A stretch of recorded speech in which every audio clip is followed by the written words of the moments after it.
Good morning to those of us here in the United States, and good evening to everyone joining us from India. Excuse me.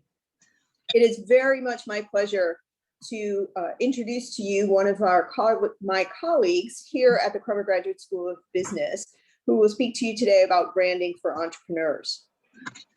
Please allow me to do a little bit of a formal introduction for Dr. Tracy H. Kizer, but also know that behind this formality, there's true respect, true pleasure of having the opportunity to have Dr. Kizer as my colleague.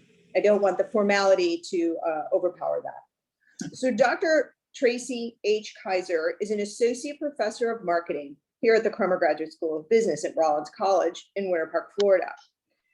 Prior to that, she taught at the University of Dayton, in the Whitman School of Management at the Whitman School of Management in Syracuse University. She received her PhD in Business Administration and a BS in Chemical Engineering. Dr. Kizer is a member of the PhD project, Marketing Ethnic Faculty Association, the American Marketing Association, and the Association for Consumer Research. Her research, which I'm happy to say we have some together, but her research focuses on developing theory and practice in the field of marketing strategy, branding, and marketing communications, particularly through the lens of intersectionality and culture. This is why it's really great to have her here today, so she can talk with us about these important topics, right, as they relate to this international element that we share in the Global Links Impact Investment Forum. She currently sits on the board of directors for the Orlando Day Nursery and the Family Promise of Orlando. She's passionate about inclusion, gender equity, and appreciation for all. Before I turn it over to you, Dr. Kizer, I just want to remind all of our participants to keep themselves muted. So I will mute myself right after I finish, just to reduce the distraction of the background noise that you may hear. But first, let me say thanks again for joining us. And I'm looking forward to learning from you today. Dr. Kizer? Good morning, everyone. Thank you so much, Mary, for that wonderful introduction. And thank you to the Global Links Initiative for allowing me to speak today. It's such an honor to be a part of this activity. So let's talk today about branding for entrepreneurs, or branding on a small scale. Much of what we teach in business school is oftentimes focused on large corporations and large organizations and entities.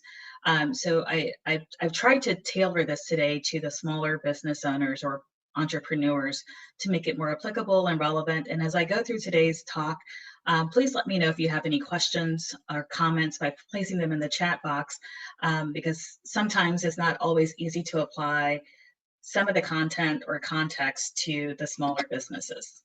So let's start with brands and what we understand to be true about brands. So they're assets. You know, people think of brands as products or services or logos, and that's truly the brand's identity. But in the most abstract conception of brands, they are assets. And then when you look at the profitability and how you grow those assets, they become very, very discrete.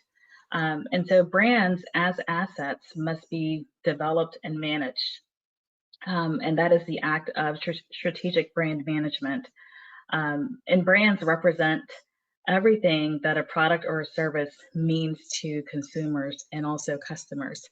And so I highlighted the word means because that is where we start to understand what branding truly is from the inside of the organization. And as an entrepreneur, your role or your job is to create meaning for prospects.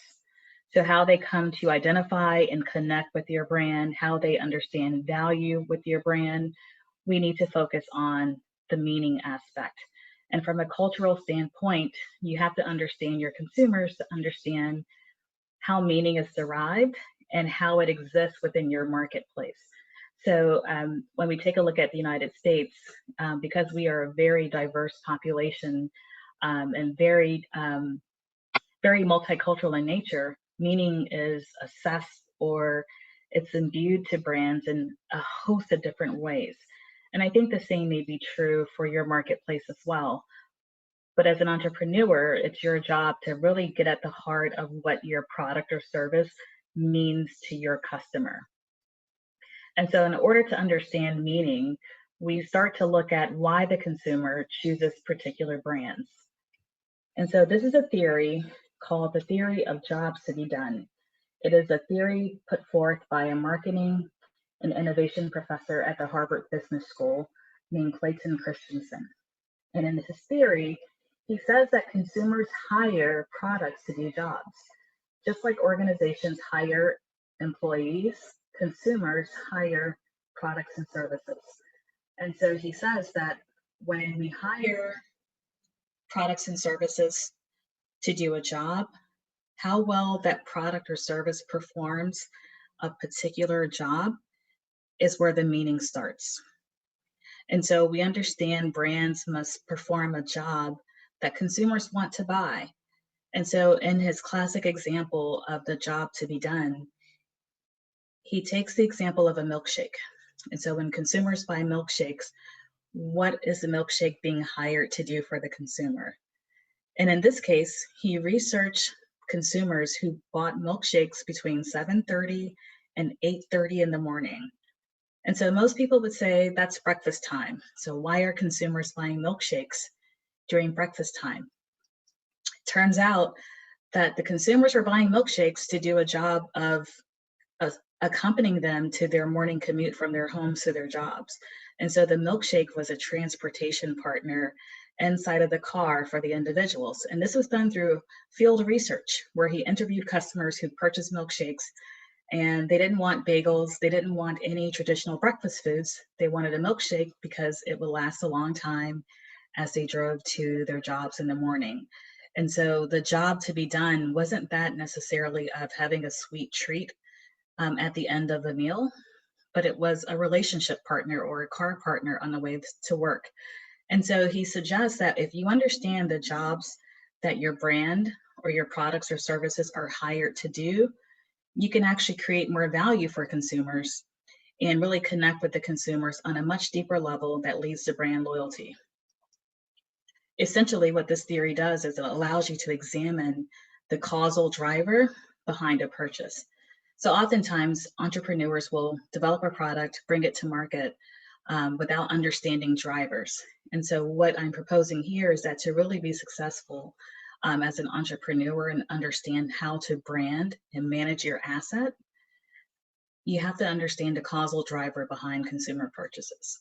And now that we're in a COVID pandemic era, we know that the motivations and the drivers of purchase have shifted a great deal, and consumer emotion is much more important than it has ever been before. And so the meaning that consumers derived are now more purposeful and more driven by the current state of our lives during the pandemic than prior to the pandemic. So it all comes into play when we examine consumer emotion states and consumer meaning and how to get at satisfying some of those drivers or needs for consumers that have shifted during the time of the pandemic. So let's take this concept a little bit further. Jobs to be done can lead to value drivers. And so this is a question that you should consider for your organization. What type of value are you creating through the job that your product or service performs? And so I've listed a few examples of the jobs to be done. Is your product or service performing a job of performance? Is it reducing risk for the consumer? Is it allowing for customization? Is it offering a job of convenience? And as you go through the list of types of values on this slide, it will give you some ideas of how to think about your brands and how to think about what your offerings are and how consumers find value. So I'm certain in all marketplaces, whether it's the East or the West, that value can be derived from some of the items that are presented on the screen. And so if you have a job, a service or a product that is based on performance, then the job that's being hired to do could be improving a task or an overall result or achieving an overall result for the consumer. But this slide is really just to help you conceptualize what jobs look like for consumers and how those jobs to be done can actually lead to value components for the consumer. Because once the consumer has value, they're likely to repurchase and become loyal consumers. Extending this a bit further, let's talk about what makes your business valuable. As an entrepreneur, people pay attention to your value proposition first, and then they take action if they believe and understand it. So going from the jobs to be done to the value drivers, we now are talking about the value proposition. And so what that really looks like for the consumer is it's a set of reasons that persuade prospects to take notice or to take action for the product or service that you're offering. And so a value proposition really has to be developed very well from the very onset of an entrepreneur going into the marketplace. It's almost like an elevator pitch for your product or service to consumers who are new to your brand. If you are unable to offer a set of reasons for why consumers should buy your product, then your likelihood of success is extremely limited before you begin marketing and putting your product in the marketplace. So a powerful value proposition has to be very integral to your marketing communications. So why should consumers choose your product or service over another product or service? It really has to be integrated into how you design and deliver your brand. And so we'll talk about brand identity towards the end, but I want to give you the mindset or the framework for understanding branding. So we look at consumer meaning, we look at the jobs that brands are hired to do, we look at value propositions. Those are all things that are the psychological components of branding that consumers and customers perceive before making a decision. If you don't have a strong value proposition, people don't take action, and they will inevitably choose your competitors. And so once again, looking at reasons to get the consumers to buy, understanding their drivers, your value proposition must align with the drivers of the consumers whom you're targeting. And so when I teach this course to our business school students, oftentimes they have a hard time writing a positioning statement, a value proposition, because they just think that if you have a product and it performs well, consumers will automatically buy. And that couldn't be further from the truth. When we look at products and services, consumers are looking for the best value for the amount of money that they pay. And so when we look at a value proposition, we know that when you have a very strong value proposition that makes your business or your offering distinct from your competition, it allows you to convert and attract more customers. It also allows you to increase the loyalty and, more importantly, make your brand more profitable, as you can command higher prices when you have a very strong value proposition. And then long term, in terms of sales and revenue, it also allows you to outperform your competition. So how do you write a value proposition? Well, there are 4 components. The first component addresses who do you serve in the marketplace. These are your primary consumers. So as an entrepreneur, you have an idea in your mind who you serve and how you want to create value for that particular segment of consumers. Understanding your value proposition for branding also asks you to consider your competitive advantage. What does your brand offer that creates value for the consumer? And so if we pan out and we go large to stores like Walmart, Walmart's known for having low prices. That's their competitive advantage. They're also known for having a very efficient supply chain. So they're also known for having, so that's another competitive advantage for Walmart. And then finally, just product assortment and product availability. That's another competitive advantage. So as an entrepreneur, you want to ask yourself, what do I do well compared to my competition? And that will be the source of your competitive advantage. And then we move to unique benefits. What is unique about your particular brand? And what's unique to your product or service that creates value for the consumer? And once again, we're looking for differentiation from your competition. Now, if you're offering the same product or service and it's just like the competitions, you have to figure out a way to differentiate your brand. And in a COVID era, when we look at differentiation, it could be based on meaning, it could be based on purpose, maybe your corporate social responsibility. So if there's nothing tangible in the product or service, maybe it can be a value that you as an entrepreneur espouses that creates a unique benefit for the consumer. And then finally, we look at pain points, the consumer challenges. The pain points that consumers have in their everyday use of a category may be important for you to understand the value proposition as well. And so case in point, when we look at Airbnb, and that's of course when people rent out rooms inside of their homes to travelers, the pain points for consumers were dealing with big hotel chains and being in small hotel rooms when they travel. And so consumers wanted to feel like they were staying in a house when they traveled versus a hotel. So the pain points of the environment of hotels actually disrupted the hotel industry and made room for Airbnb.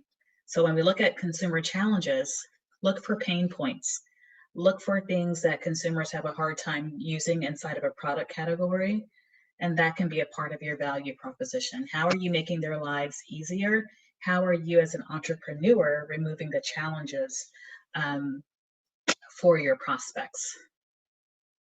And so now you're probably saying, Dr. Kizer, what does this all mean? And so what I would like to encourage you to do as an entrepreneur, if you haven't already done so, write out your value proposition. And here's a template on the left. And so when you write out your positioning statement or your value proposition statement, those terms are synonymous. It gives you an idea of how to build your brand communications.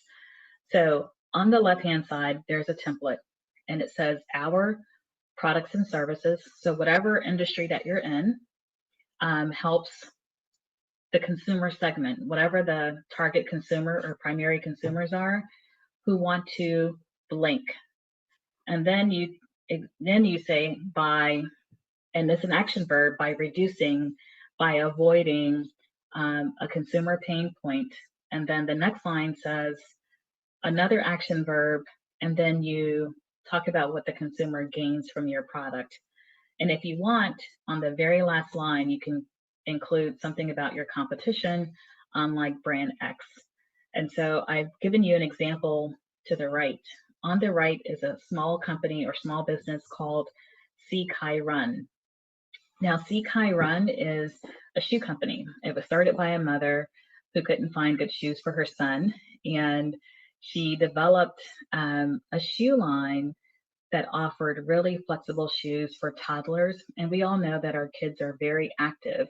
And so it's a premium shoe. So it's much more expensive than the shoes that you would find in most retailers, but they're designed by podiatrists who understand the foot development of young children. And so a positioning statement for this company would be our shoes, because shoes service helps mothers who want to give kids flexible, lightweight, and breathable shoes.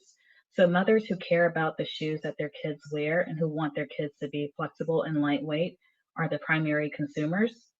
And then the benefit is mothers can avoid the stress of shoes that hinder their child's foot development, and then they will gain confidence in their child's first steps.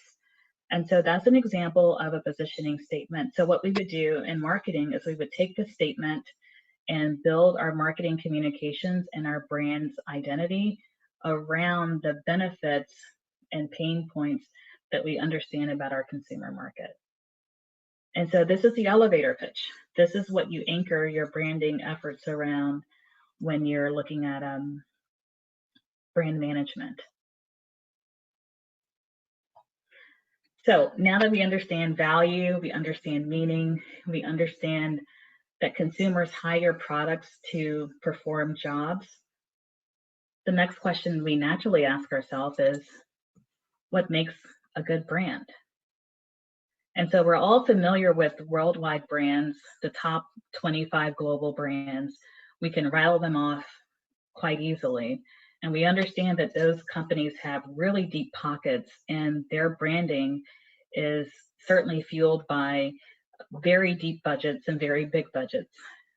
But if we take money out of the picture, when we understand what makes a good brand, we understand that good brands are brands that clearly deliver the message. So if you think about McDonald's, which is either beloved or absolutely hated, depending on where you are in the world, we understand their message: convenient food, whether it's good or bad, and it makes you happy. So their most recent campaign is "We love to make you smile," and the idea of smiling and emotion is a universal concept. But whenever we see McDonald's, we understand what they're promoting. The same thing for Coca-Cola. It's a very clear, a very distinct message. So as an entrepreneur, when you have a brand, you want your message to be very clear and very distinctive. And also, it should identify your key values. Once again, that's a very subjective understanding of what values mean for the organization.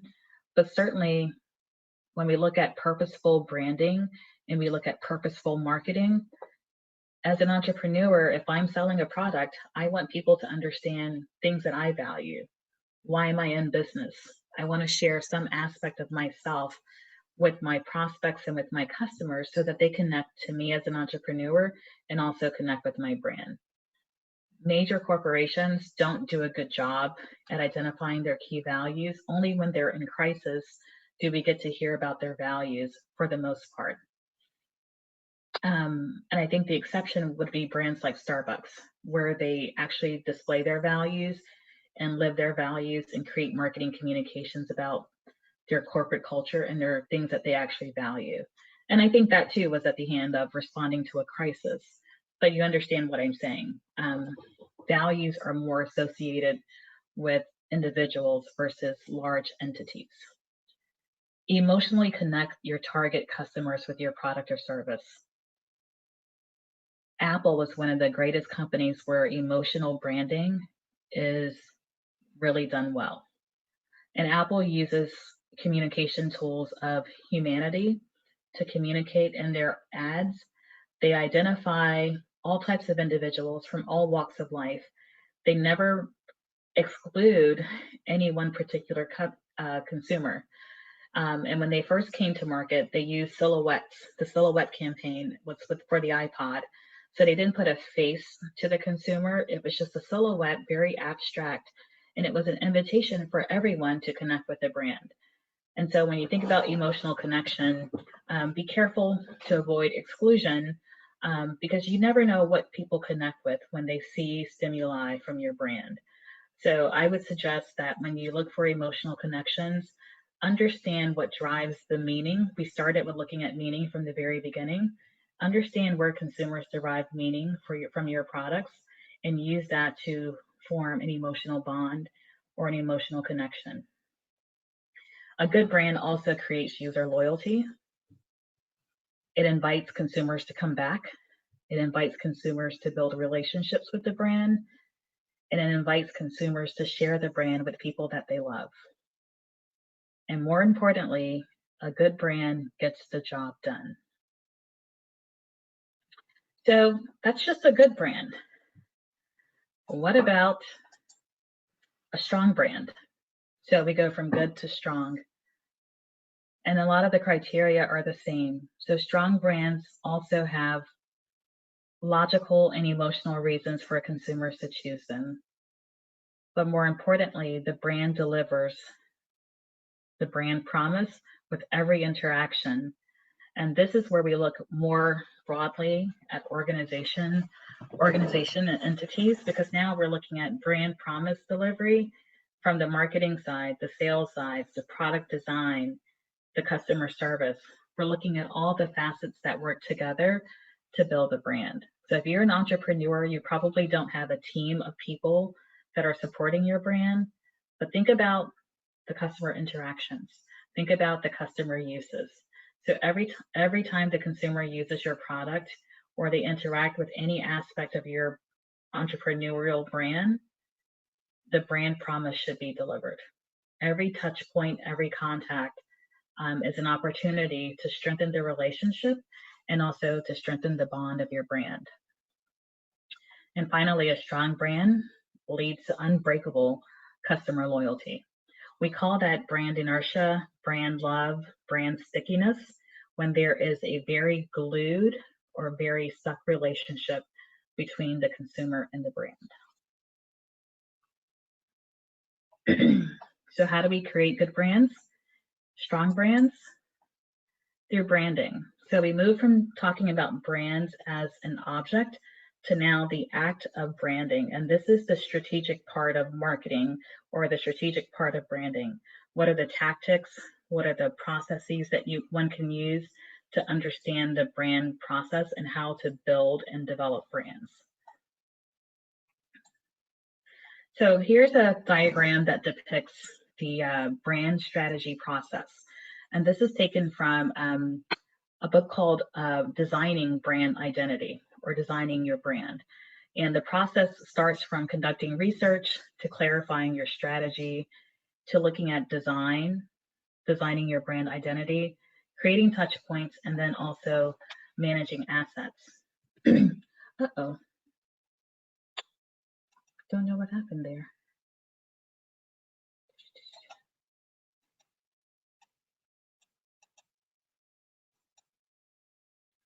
And there we go. Sorry about that. And so Dr. when we now we see your notes. Okay, thank you. You mean the next slide? Correct. We're seeing your note rather than the full screen.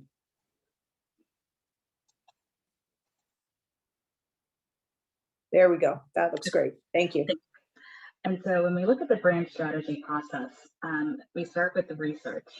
So we conduct the research to understand our market, understand our marketplace, understanding the values that consumers have in a particular category. And most people who are entrepreneurs, they go straight to the end, just managing the brand. But you want to have research that gives you a foundation for understanding your vision for your product, understanding your consumers, understanding what the marketplace is like in terms of competitors. So you always want to do your due diligence and collect the appropriate intelligence before you start looking at your branding tactics. The next stage, you want to look at clarifying your strategy. So what is it that you hope to achieve in the marketplace?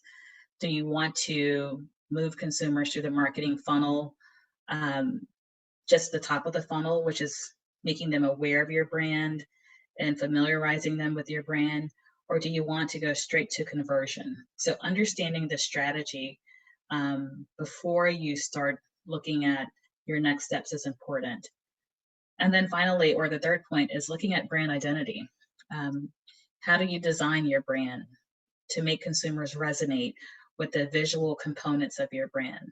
Identity is both abstract and very discrete. It can be done through associations. There's a host of ways to design your brand identity. And then fourth, touch points. Where can consumers access your brand? This is a part of the branding strategy. And so is it just online? And we know in the post-COVID era, not post-COVID, but during the pandemic, consumers have migrated to digital and online shopping. And so when looking at touch points, what are those touch points in a digital space? Are you using social media to communicate and promote your brand? But are you also using e-commerce channels to make the product available? And are you willing to do one-to-ones with your prospects, whether it's via Zoom, whether it's being in a socially distant manner? You have to understand the touch points are opportunities to continuously build your brand. And then the fifth and final stage is managing your brand. At the very beginning, we said the brand was an asset. So as you start to manage your brand, you're looking for ways to grow the brand, to penetrate new markets by using different brand visuals, or maybe extending your brand and having brand extensions. But the strategy process really evolves through this process of starting with intelligence first and then going to the managing process where you're looking at ways to fortify your brand. My favorite component of brand management is the brand identity piece. And here you want to look at colors, the fonts of your brand, the logos, the imagery. And when we talk about imagery, what type of images do you want consumers to associate with your brand? What are some of the visuals that you want consumers to relate or correlate with your brand, your brand's image? What are the associations? So when people see your brand, whether it's the logo or the actual product, what are some word associations that you want consumers to think about your brand?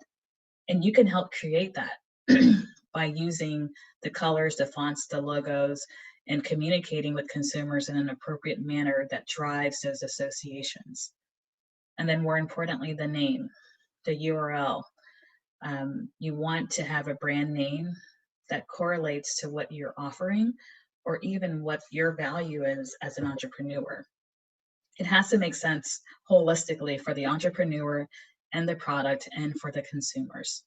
And so when you build a brand identity, think very deliberately about how you put your identity together, because once you have a very solid brand identity, it creates brand trust, brand differentiation, and it also leads to brand familiarity. So there's a huge value with looking at brand identity in a very deliberate manner. And then we looked at touch points. So another part of the process was looking at the touch points and managing assets, which was on the tail end of the strategy process. So what do we have here is the marketing funnel. We call it the brand funnel. You know, marketing uses a lot of funnels. And your goal as an entrepreneur is to move the consumer or the prospect from the very top of the funnel, which is the beginning of their journey, where they become aware of your brand. Want them to gain familiarity. And that's where the brand identity comes in. So seeing the logo, seeing the brand name over and over again, they start to build familiarity. And in the ideal case, they also build brand knowledge. So once they have awareness and familiarity, we can now move them to the consideration stage. This is where the consumer considers the brand's value by looking at points of parity and points of differentiation from the competition. And they're starting to develop more effective thoughts about the brand. And then the next stage is purchase. We call this purchase or trial. And here you want to make sure that your product is available to consumers and it's easily accessible, whether it's online, in person, in the markets. Purchase is really the ultimate goal of marketing and also the ultimate goal, I'm sure, for most entrepreneurs. And then you want to drive repeat purchase by inviting consumers back. But the ultimate goal for the the branding funnel is loyalty. And here you want to create product experiences that deliver on your brand's promise or that creates an emotional bond with consumers. And so what I want you to consider is that every consumer goes through a funnel, especially when they are unaware of a brand or unaware of a new product category. So there's consumer learning involved in moving from the top of the funnel down to the bottom.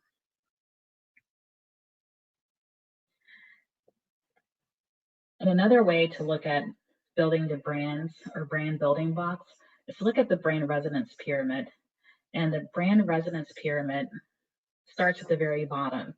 And this is the funnel turned upside down. And so looking at awareness at the bottom, it's salient. How salient is your brand? So when consumers have a need for something in the product category, if they have a deep awareness of your brand, they're going to think about your offering first.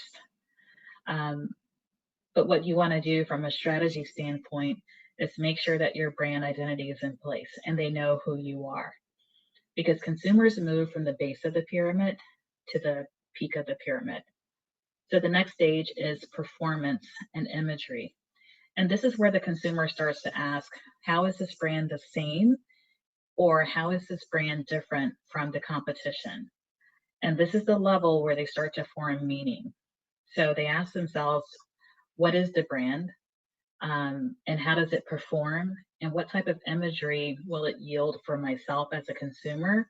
Or what type of imagery is associated with the overall brand?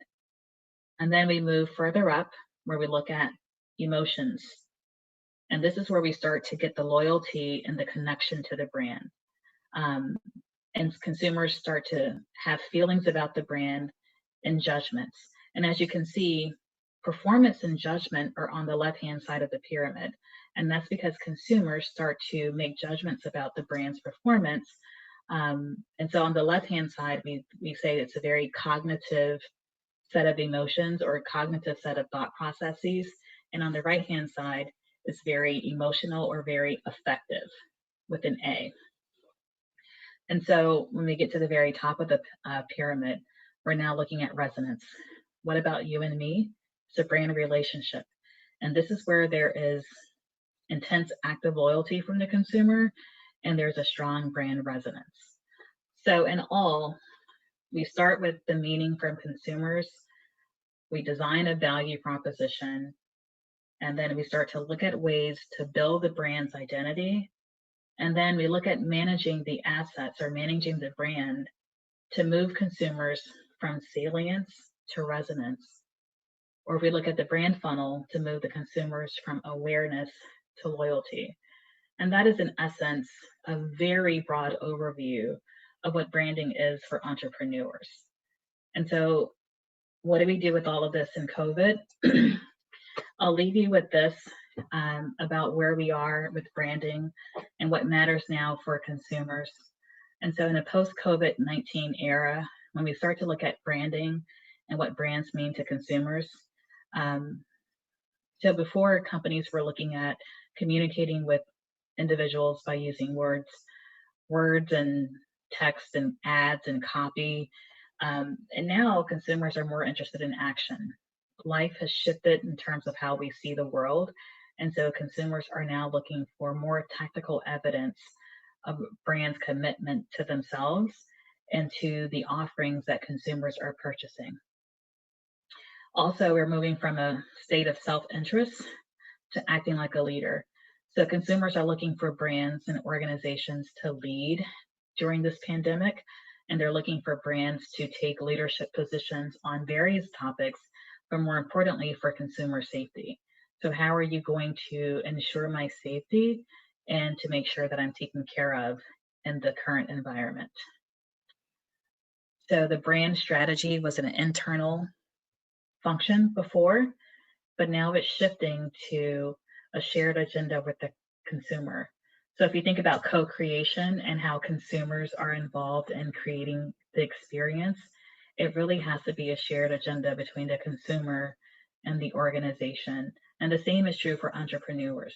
Consumers are looking for ways to keep their life as normal as possible, but we have restrictions, we have limitations.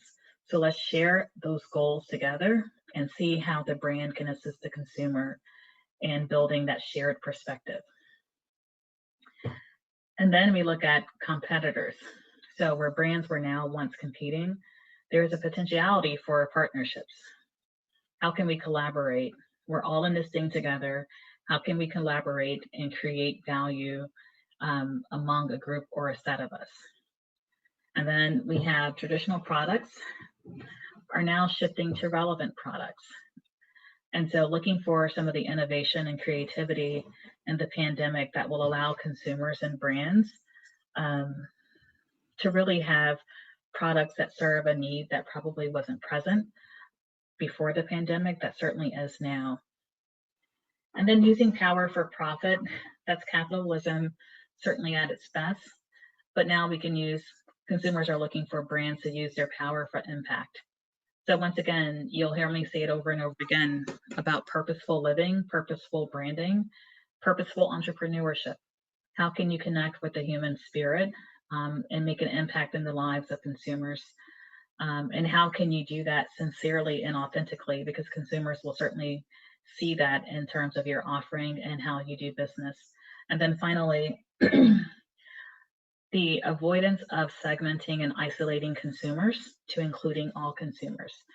If anything, the pandemic has taught us it's how that we're all alike and that none of us are immune from the perils of COVID-19.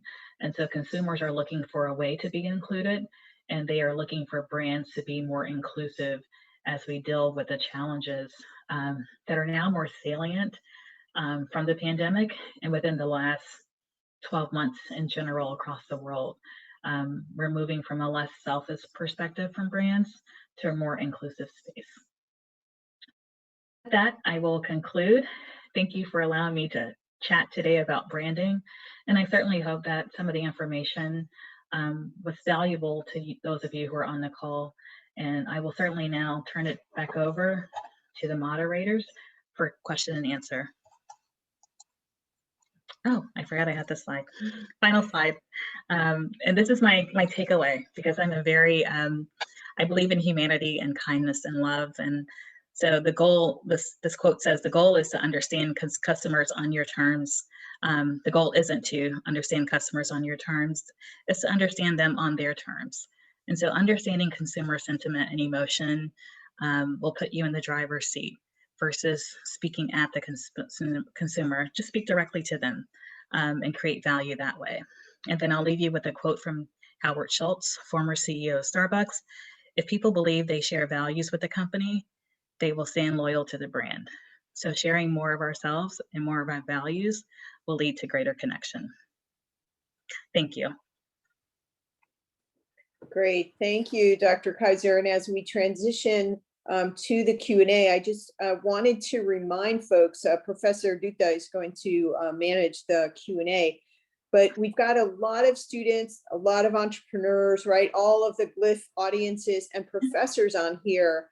And I want to remind, what you've given us are ways to connect a lot of the information that was delivered in other webinars. And so I really want to encourage the participants today to go back to the Facebook and sort of watch all of those again. We've had a webinar on sort of the look of branding. So it was really good, super high energetic. And if they see that together with your strategy statements, right, it's going to lead to some really actionable. They've also been to a session on packaging. So thinking about packaging as that total image that you gave us, right? And so I want to encourage our audience, and the idea of research, right? We're partnering students with entrepreneurs, and the entrepreneurs, as soon as you say, oh, do some research, they might get freaked out and say, I've got to run a business. I don't have time to do research. But that's the beauty of these Global Links programs like GLIIF, right? Because we can empower the student to do some very relevant research that will help the entrepreneur. So I really want to thank you. You've given us a framework to tie together a lot of the other topics that the audience has received. And I just have one question for you before we go to Professor Dutta. And that is, you used a term that I don't think the Indians are familiar with, and Dr. Banerjee posted this in the chat, and it's that idea of the elevator pitch. And if you can connect, I loved your slide where you showed us the example of making a value statement. So if you can connect that idea of what does that mean, an elevator pitch, to that example of the value proposition, or some really tangible example that the audience can grab onto. Certainly. Thank you, Dr. Conway. So when we talk about elevator pitches, we hear this term oftentimes in entrepreneurship. And so the idea or the premise, if I can describe the visual, is you're on an elevator with an investor and you need $500,000 or rupees for your investment for your company. And the elevator is going from floor number 1 to floor number 25. So you only have 30 seconds or so, or a minute at best, to pitch your company and what you stand for to this investor before he gets off the elevator. So the elevator pitch is really a small snippet of what your brand stands for, to give someone an idea of, number one, why you're in the market, why do you have a product, what are the benefits, and what problem you're solving for consumers. And so that is in essence the elevator pitch. And so when we talk about the value proposition, it captures all of that very succinctly. And so if someone says, well, Dr. Kizer, what does your brand do for consumers? And why do you think your offering is going to be good for the marketplace? If I have a value proposition already written, I can just pull from that instantly. Well, I have a 2-year-old son and I can never find good shoes for him. So I've developed a very lightweight shoe approved by podiatrists that are flexible and that contour to the shape of toddlers' feet. And I think moms all over the world would appreciate that. So it kind of gives you points. So it's a really brief message about your product that allows you to say everything that you can in a very efficient manner. Does that Great answer? That's perfect. Thank you. Yeah. So, okay, with that, we'll turn over to Professor Dutta, who has been looking at some of the questions, and Professor, maybe you can ask Dr. Kizer a few more questions. Thank you, Dr. Conway. And I'd like to also thank Dr. Kizer for giving this very simple yet very interesting way of introducing the entire idea of brand. And as Professor Dr. was also pointing out that we could actually relate to many of our earlier discussions. And that would it would be like a kind of completing the cycle for many of our participants, and also for us who are like me, who is a kind of new to this pitch. So it's really nice to learn these things.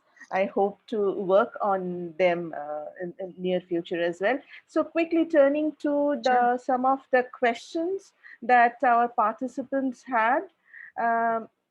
First, I go to Professor Banerjee's question that for a small business, the market is limited.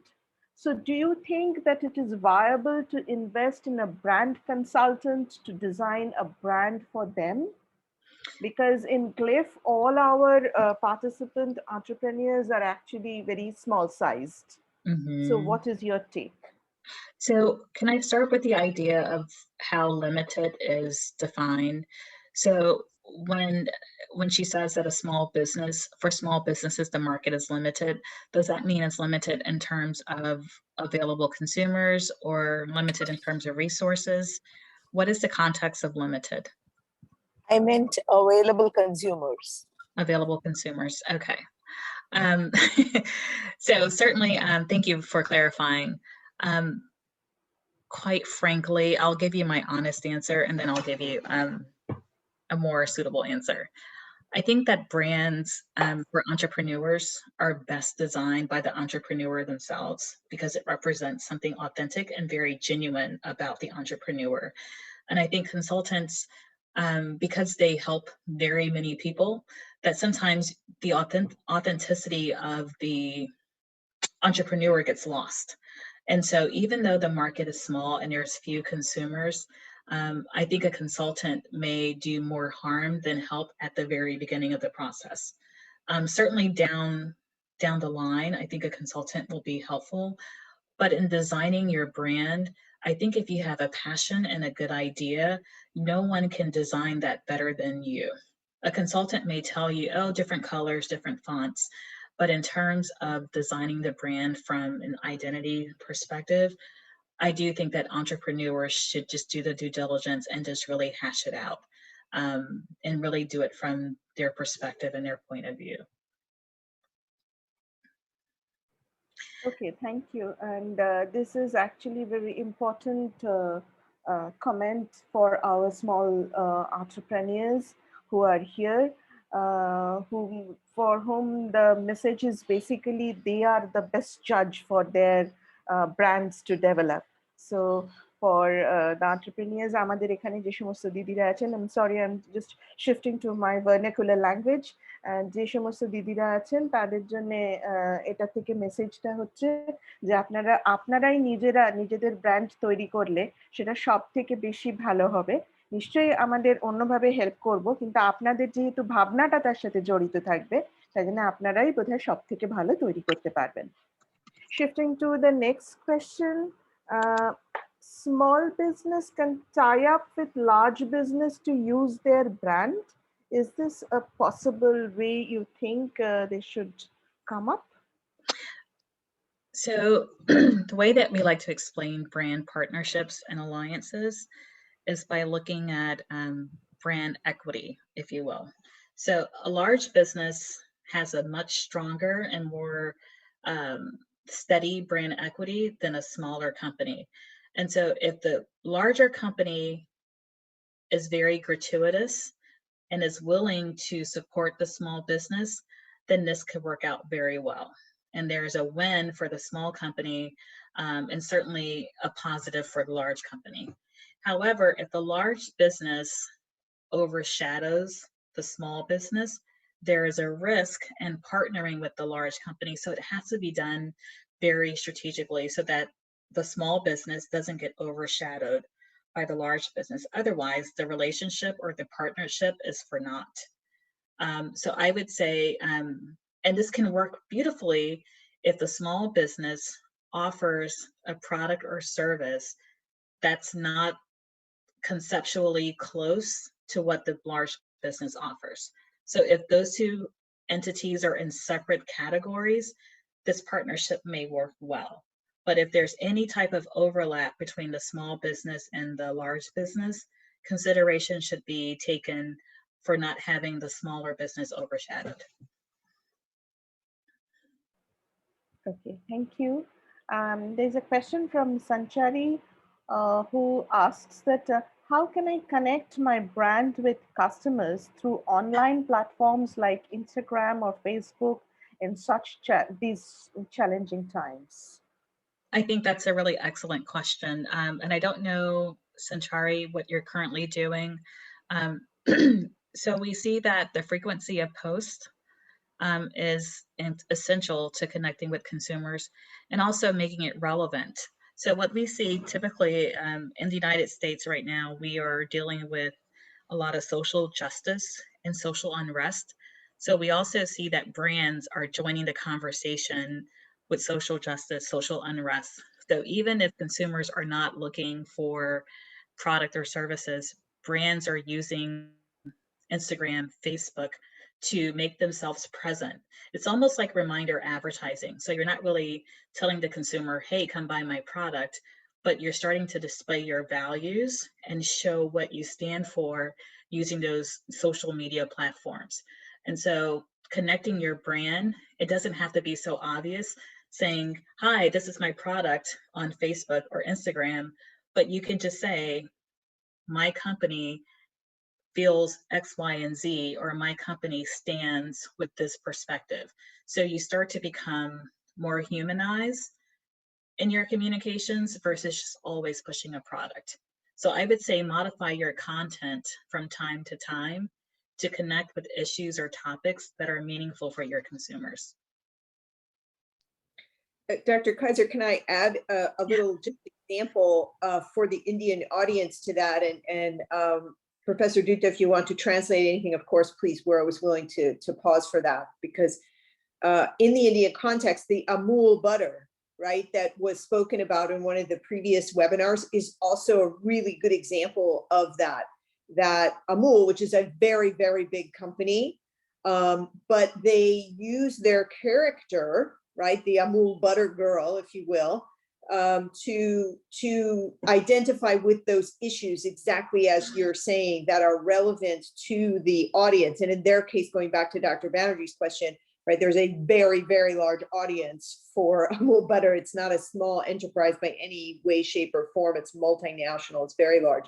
But that's a good example that I think the audience can connect to. And so if you think about the very first step that you gave, right, and Amul butter is saying what is important to the Indian audience right now, right, in a very, very large way, you can ask yourself that same question as an entrepreneur, but thinking about your smaller target audience. What is important to them, and relate through that. And the beauty is you don't have to create the Amul girl because you are your brand, right? So I think that's a great connection. So thanks for sharing that. Thank you. And to introduce Sanchari, Sanchari Chatterjee is our social media manager for GLIIF. So she's there to do all these things on the social media. And I think Dr. Tracy's comments will help you, Sanchari, in doing this entire work. So coming to Professor Konika Chatterjee's question, how important is empathy and trust for building a strong brand? I think it's absolutely essential. Consumers are very savvy and they can see through manipulated communications. And so when a brand shows empathy, it builds trust for the consumer. And so when brands have marketing communications or actions that are inauthentic and that don't really connect in a very sincere way, because that's what empathy is. I mean, sincerity, sincere interest or care or concern, consumers will see right through that. So I think it's absolutely essential. And I'll give you an example, going back to the United States. So I think about 2 or 3 years ago, when we had a lot of protests for social justice, Pepsi created an advertisement, and the advertisement was a group of protesters who were now being confronted by the police. And we know that there's a lot of police brutality associated with protesting here in the United States. So Pepsi decided to say, hey, we care about protesters and we think police brutality is wrong, but the way that they did it created a huge backlash.